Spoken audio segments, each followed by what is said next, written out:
Lionel മെസ്സിയുടെ വിജയമാലാകയാണ് Angel Di Maria. Messi യുഗത്തിൽ Argentina കിരീടം നേടിയ ഫൈനലുകളിലെല്ലാം ഗോൾ നേടിയ ഏകതാരമാണ് ഏഞ്ചൽ ഡി മരിയ.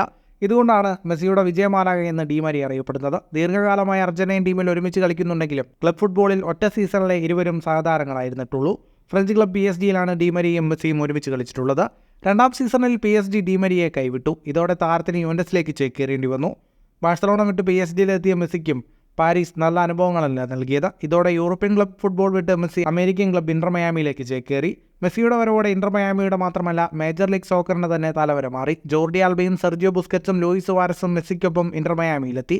ഇപ്പോഴത്തെ ഡി മരിയയും കൂടി ഇന്റർ മയാമിയുടെ ഭാഗമാവുകയാണ്. വരുന്ന ജൂണിലോ ജനുവരിയിലോ ഇന്റർ മയാമിയിലെത്തും വിധം ഡി മരിയ ധാരണയിലെത്തിയെന്നാണ് റിപ്പോർട്ടുകൾ. മെസ്സിക്കൊപ്പം വീണ്ടും കളിക്കാൻ കഴിയുന്ന സന്തോഷത്തിലാണ് ഡി മരിയ.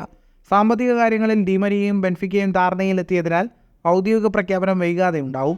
2025 ജനുവരിയിൽ ബെൻഫിക്ക താരം ഇന്റർ മയാമിയിലെത്താനാണ് സാധ്യത. ഫുട്ബോൾ ലോകത്തെ കൂടുതൽ വാർത്തകൾക്കും വിശേഷങ്ങൾക്കുമായി സ്പോർട്സ് കഫേ പോലെ തന്നെ സബ്സ്ക്രൈബ് ചെയ്യുക.